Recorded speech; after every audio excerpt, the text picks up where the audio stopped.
السلام عليكم. واحد المساله الاخوان، ما عرفتش جربتوها نتوما في التجاره عندكم ولا لا، سواء في بقالت ولا في الحرف الاخرى، الا وهي الهديه او الكادو.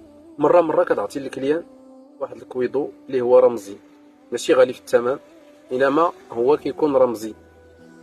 وهذا الشيء هذا كيكون عنده واحد الواقع في القلب ديال الانسان تجاهك انت، مفهوم؟ هذا الشيء ربما خاصك تجربو عاد تفهم اش نقول لك. وقعت لي هاد اليامات واحد المساله مع واحد السيده كتقدا، ولاحظت فيها هاد المساله هادي.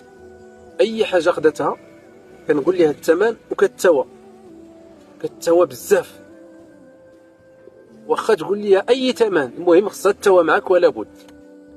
المهم تقدا داكشي اللي تقدات، حسبت ليها وهي تزيد واحد اللعيبه، واحد السلعه ما بسيطه، قلت لها هذه ما غنحسبهاش لك، كنعطيها لك كادو. والتصوره الاخوان فرحات واحد الفرح يعني، وهذيك المساله راه الثمن ديالها 3 دراهم، قلت لها هذه راه ما غنحسبهاش لك، كنعطيها لك كادو.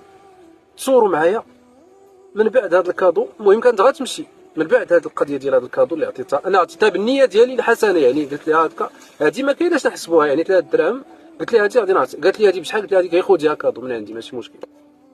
صوره الاخوان زادت من بعد هذيك السلعه، زادت 100 درهم اخرى ديال السلعه، قدات شي لعيبات اخرين.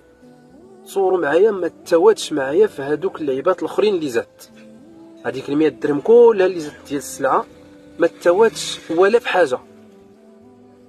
هذه ملاحظه بغيت نشاركها معكم، يعني كما هو واحد العقده بيناتنا في هذه الصفحه هذه، انه الحاجه اللي علمت انا فيها الخير لكم كتجار او كبيع وشرايه راه غادي نشاركها معكم وغادي نقولها لكم، باش يعني تحافظوا على الكليان.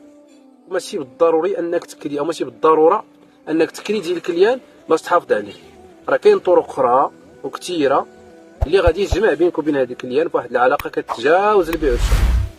ايوا هذا مثلا. السلام عليكم. جربوا هذه القضيه راه زوينه. تهلاو.